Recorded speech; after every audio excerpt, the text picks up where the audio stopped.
Now, Suzanne. Yes. All right. Hello. I understand that Suzanne is not only our librarian at the forest, but also wanted to talk to everybody about starting a library.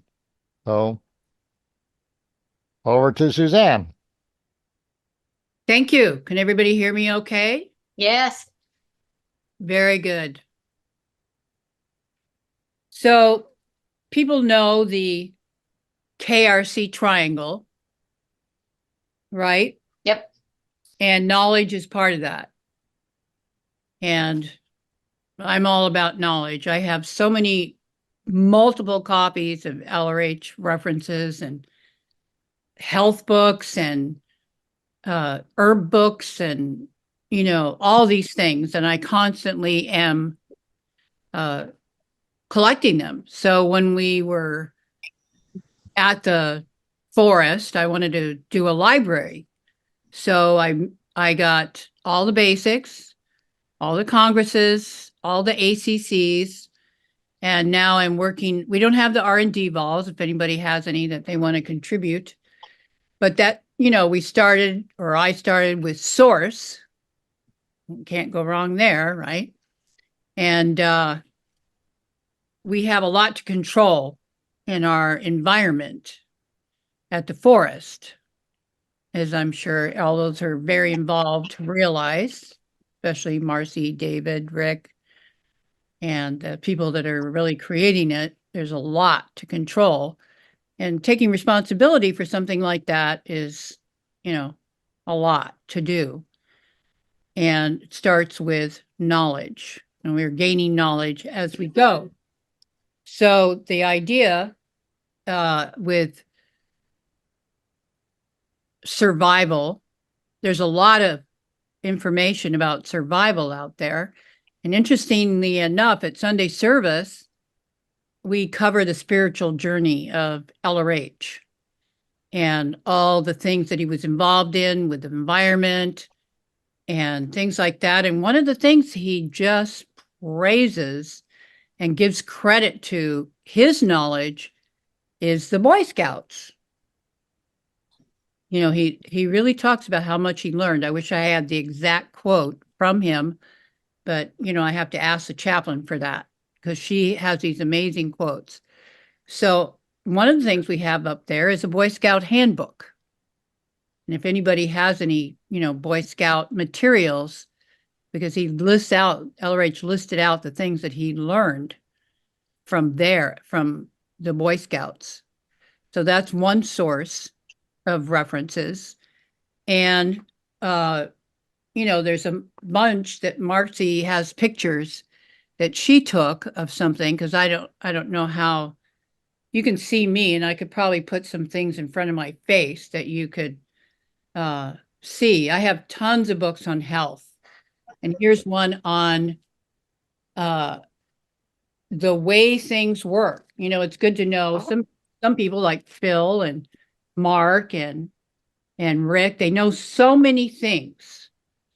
We're so lucky to have them in our group and Jeff. In fact, I was talking to Liz about this today, about all the people that we have that are just really good at MEST. And like Rick and Jeff and Phil and Mark, and excuse me if I leave somebody out, Rob. And because I'm, talking in front of people, so I might lose something. But anyway, here's one book that I have, but I haven't even looked in yet. But basic things we should know to help us survive. Because what if something happens with our electricity or, some piece of mess or something like that? So I don't know if you can see it. Wait, I think I can. The Yeah. way things work. I find these things at thrift stores and things like that. I mean, you can get it books are so cheap these days because, uh, everybody uses the internet, but we're not going to have the internet if things go bad. And I think of that. And, we depend on that. I completely depend on looking up definitions from my phone. But this is like something very basic. And there are basic books. And look for them in thrift stores because they can really help us. And you can contribute them to the library. We don't have all the R&D balls. We don't have any of the R&D balls and not all the classics and things like that. And then there's like nutritional books that have been around for a long time, like Prescription for Nutritional Healing. Anybody my age is probably aware of this book. And very basic ways of, healing and making your body alive and things like that. Like Gundry is a famous guy, and he wrote Plant Paradox. So there's things like that. And one of our famous nutritionists is Eric Berg. I've got, I can contribute things like that to the library. He's, one of the most famous nutritionists amongst Scientologists. And there's things like For Long Life and Happiness, Health Secrets, or The Long Lost Art of Herbs or something like that. I don't have the exact title here right now, but that's a book I want to get now. And, we're going to have hopefully a lot of young kids, and we're going to have to learn to heal through nutrition because that's the best way to do it. And I gave Marty a bunch of books because she is really, into gardening and health and stuff like that. And what's that guy? David the Good. There's another guy who writes books that are good. Here's the Doctor's Book of Home Remedies. It's amazing how many home remedies there are. And you look at it and people get operations, they take drugs and all this when you can simply handle it with a food source.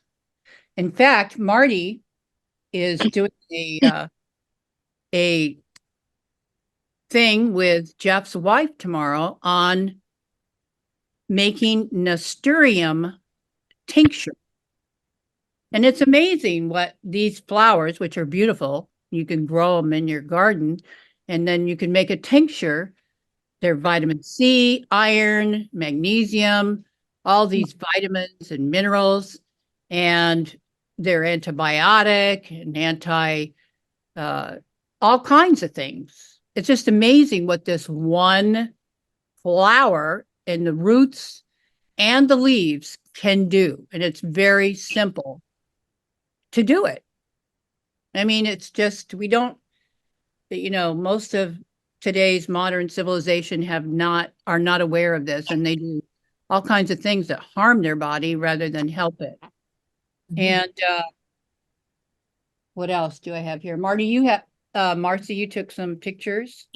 Yeah, and actually, here's a David the Good that you just mentioned. And by the way, this person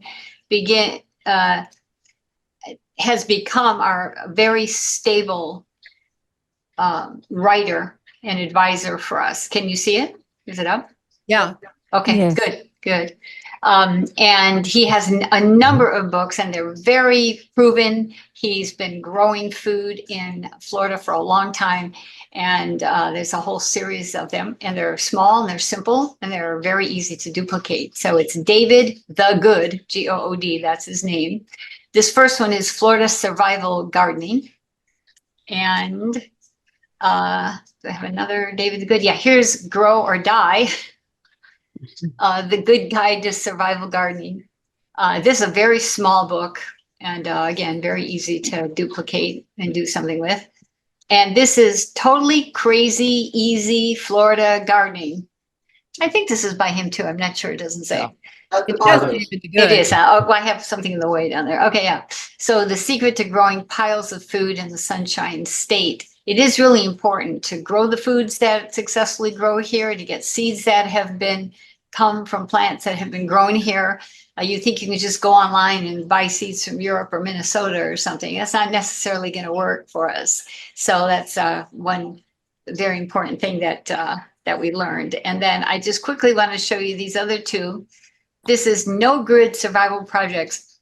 These are all do-it-yourself projects. And there's all kinds of things that you can just build out of some wood and some, look at that one there with the flowers growing out of the pipes. They put holes in it filled with dirt and they're growing stuff. There's just all kinds of things that you can do, and having it to hand when you need it, it's good to have a resource that you can turn to for things that you might have to create yourself. And then this is a Bible for survival. This is the LDS Preparedness Manual. And just about anything you would want to know about survival is in here. It's about, 2.5 inches thick, and maybe 2 inches thick. And we just turn to it for everything, particularly for food, as they've been growing organic food and packaging it for 25-year storage for probably 100 years. These guys really know what they're doing. So this is one that we highly, highly recommend. You can get all these online. LDS Preparedness Manual. That's my #1 recommendation.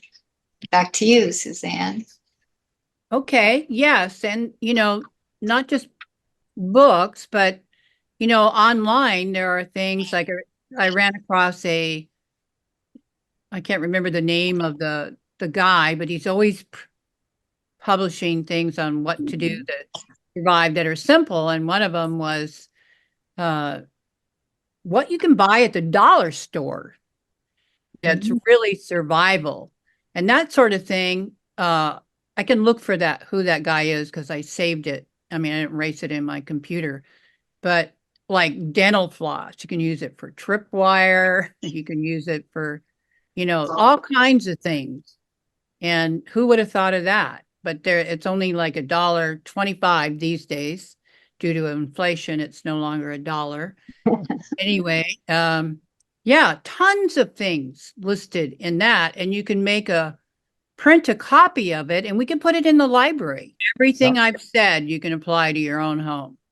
Whatever the handbooks, the nutritional stuff, the growing of the herbs and the things that are healthy, like the nasturtium plant, and making a tincture, having these things around that are, well, like it's an antiseptic, for instance, the nasturtium with just the flower petals.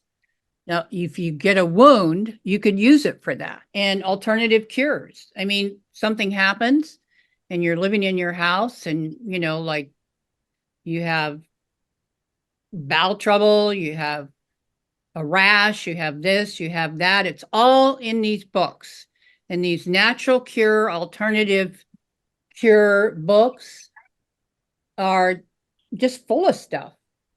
I just was reading this little book on home remedies, and ice packs are good for inflammation. I've used that ever since in my home, and that's been amazing for backaches, neck aches, leg aches, whatever. Just put an ice pack on it for 20 minutes.